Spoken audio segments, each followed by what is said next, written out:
ದೇಶದ ಗಡಿ ಕಾಯುವಲ್ಲಿ ಮತ್ತು ಶತ್ರುಗಳ ವಿರುದ್ಧದ ಹೋರಾಟದಲ್ಲಿ ಅಪ್ರತಿಮ ಶೌರ್ಯ ಮೆರೆದ ಗಡಿ ಭದ್ರತಾ ಪಡೆ ಬಿಎಸ್ಎಫ್ ನಿವೃತ್ತ ಸಬ್ ಇನ್ಸ್ಪೆಕ್ಟರ್ ಶಿವಾಜಿ ಭಜಂತ್ರಿಗವರಿಗೆ ಶಾಸಕ ಶಿವಾನಂದ ಪಾಟೀಲ್ ಅವರು ಶನಿವಾರ ಗೌರವಪೂರ್ವಕವಾಗಿ ಸನ್ಮಾನಿಸಿದರು.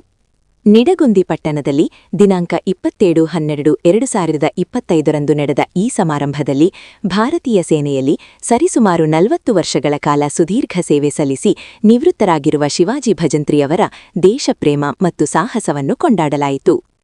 3 ಮಹತ್ವದ ಯುದ್ಧಗಳ ಸಾಕ್ಷಿ. ಶಿವಾಜಿ ಭಜಂತ್ರಿಯವರು ತಮ್ಮ ಸುದೀರ್ಘ ಸೇವಾವಧಿಯಲ್ಲಿ ದೇಶದ ಭದ್ರತೆಯ ದೃಷ್ಟಿಯಿಂದ ನಡೆದ 3 ಪ್ರಮುಖ ಕಾರ್ಯಾಚರಣೆಗಳಲ್ಲಿ ಸಕ್ರಿಯವಾಗಿ ಭಾಗವಹಿಸಿದ್ದರು. ಕಾರ್ಗಿಲ್ ಯುದ್ಧ. 1999ರಲ್ಲಿ ನಡೆದ ಕಾರ್ಗಿಲ್ ಯುದ್ಧದಲ್ಲಿ ಶತ್ರುಗಳ ವಿರುದ್ಧ ಹೋರಾಡಿದ ಅನುಭವ ಹೊಂದಿದ್ದಾರೆ. Surgical strike. ಭಾರತೀಯ ಸೇನೆ ನಡೆಸಿದ ಐತಿಹಾಸಿಕ ಸರ್ಜಿಕಲ್ ಸ್ಟ್ರೈಕ್ ಕಾರ್ಯಾಚರಣೆಯಲ್ಲೂ ಇವರು ಪಾಲ್ಗೊಂಡಿದ್ದರು. ಆಪರೇಷನ್ ಸಿಂಧೂರ್. ಇತ್ತೀಚೆಗೆ ನಡೆದ ಆಪರೇಷನ್ ಸಿಂಧೂರ್ ಕಾರ್ಯಾಚರಣೆಯಲ್ಲಿಯೂ ಭಾಗವಹಿಸುವ ಮೂಲಕ ದೇಶದ ಸುರಕ್ಷತೆಗೆ ಕೊಡುಗೆ ನೀಡಿದ್ದಾರೆ. ಈ ಸಂದರ್ಭದಲ್ಲಿ ಮಾತನಾಡಿದ ಶಾಸಕ ಶಿವಾನಂದ ಪಾಟೀಲ್ ಅವರು, ನಮ್ಮ ನಡುವೆಯೇ ಇರುವ ಇಂತಹ ವೀರ ಯೋಧರು ದೇಶದ ನಿಜವಾದ ಆಸ್ತಿ. ಶಿವಾಜಿ ಭಜಂತ್ರಿಯವರ 40 ವರ್ಷಗಳ ನಿಸ್ವಾರ್ಥ ಸೇವೆ ಯುವ ಪೀಳಿಗೆಗೆ ಮಾದರಿಯಾಗಿದೆ ಎಂದು ಹರ್ಷ ವ್ಯಕ್ತಪಡಿಸಿದರು. ಗಣ್ಯರ ಉಪಸ್ಥಿತಿ.